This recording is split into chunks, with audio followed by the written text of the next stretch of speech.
What's going on, everybody? Scott Hogan coming at you. We're here. We're in a little bit of a new little spot here, working on building out a little bit of a new setup. So excited to share that with you, and that's going to be where we'll be doing our winter practice class. So if you're interested, again, we're signing up for that right now. You can head over to Scott Hogan Golf, and I will link that down below. You get a free 30-minute online lesson with me if you sign up before September 15th.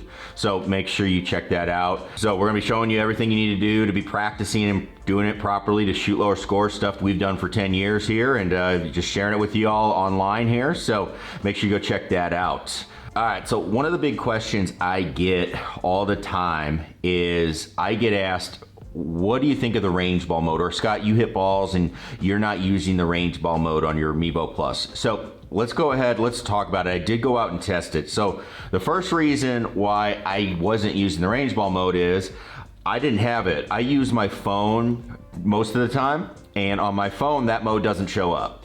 So I don't know if I've tried to update and all that. Maybe I need to just delete the app and reload it, but it wasn't there. And then when I go to my iPad, it actually is there. So I'm able to test it now with that. But if you're somebody that's like, hey, I don't see range ball mode, make sure you're doing it on your iPad, or try that out and then see what you're getting. But range ball mode is essentially where the Mevo Plus is going to try to factor in for the range ball. The fact that range balls do not travel as far, pretty much in all cases. Some places have normal range balls, but most are going to be flighted. And so what it's trying to do is give you numbers based on adjusting for that flighted part. Now, this is something I know. I work with this on my range. I figured this out pretty much the first day that I went out and started teaching at my range. And anywhere I go teach, I'm going to figure out what's going on with the golf balls, because I'm always going to get asked that, hey, I'm hitting it, hey, I'm swinging this way, but I'm not hitting it as far. But those types of things. And I'm going to say, hey, the range ball, it's 15%. So we can do the math and figure that out. So I've always done that. And I've got it down to a pretty good science of being able to figure out, hey, this is about how far your golf ball is actually going. So I've never really felt the need to be able to use the range ball mode. Now, I did have it on my X2. It exists on X3 as well. It's just something that, again, for me, when I'm hitting, I don't know how much I could, how is it getting it, right? It's just adding in a variable to something, and it's like, all right, is that, I don't want to have to question things, even though you'll see I took it out. I was hitting some 7-irons with it, and hitting 7-irons with my with the standard setting with the range ball, I was hitting it around 145, 150 yards. And that's where it's just tracking the flight, right? So it tracks its flight and then it just takes it the rest of the way. And again, if we do my math, let's say it's 150 yards and I do my math 15%, you do 10%, that's 15. 5% is, so half of 15 is 7.5. I get to 22.5. If I'm hitting 150 yards, that's going to be right at 172.5. Which, 170 is right about where my 7-iron is. So that's how I do it, and that's how I figure things out. Now, when I switch over to the range ball mode on the 7-iron, to be honest, actually, it was pretty good. I don't know, again, on the spin numbers, it's estimated and all that. But as far as just getting carries, I thought it was pretty darn close.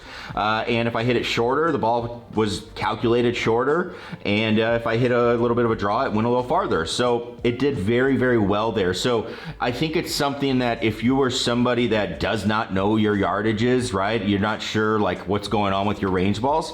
Definitely think there's some value there to be using it. I then switched it up to the driver. Not bad. Again, I was hitting it 245, 250 without having the range ball mode on. And then I get it on the range ball mode, and then it gets a little bit varying. There was a couple where I'm like, man, I really smoked that, and it would come up shorter. And then there's a couple where I was like, man, I don't know if I hit that super good, and then that would go farther. The thing about it is, with the Mevo Plus especially, is you're only tracking a certain amount of flight, right? You're only tracking it, and when you're hitting that driver, that ball is going to leave that area quicker. So there's more calculation that needs to be done. And what is a calculation? A calculation is a guess, right? It's just a very, very good guess. And you know, it can be off a little bit. So I could see like a 20-yard spread in my driver distances, and I'm like, I don't know. And that's the issue. That's the issue for me, is I don't know, and I don't want more questions. So for me, am I going to use range ball mode? No, because I have it very dialed in with what my range balls do. And when I have it on standard mode, I think it reads fantastic. I get good numbers, and I can then do my math very quickly and get the number of where I'm actually hitting the ball. Again, if you're not sure what your range balls are or what they're doing and things like that, use it, try it, see what you're getting. I think it will give you a nice idea of how much range balls affect the flight of things. But again, would I use it as the holy grail, like, yeah, I'm going off this? Probably not. And I honestly probably wouldn't use any launch monitor number. I'm gonna go test these things out on the golf course and see what I'm getting when I'm actually playing. But that's something I would think about as you're using this mode. So again, I get a ton of questions about that. Why aren't you using it? Well, I hadn't been using it because I always use my phone, because I usually use the video mode, and it didn't have it on there. But now that I see it on my iPad, I tried it out. Again, I like it. It's a very cool little thing. Again, anything that boosts some knowledge for some people, I think that's always a good thing. But again, just take it a little bit with a grain of salt, especially on those longer clubs, because it is a calculation, and we are not tracking the ball all the way to its end. And most times with any launch monitor, that's the case when you're hitting driver, especially outdoors. So it's just something you got to think about and look at. But again, a cool little feature. Make sure you check it out.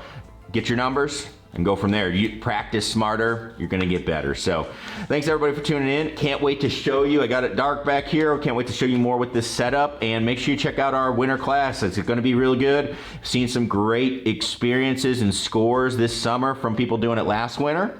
So make sure you don't miss out. We'll catch you in the next one. Peace.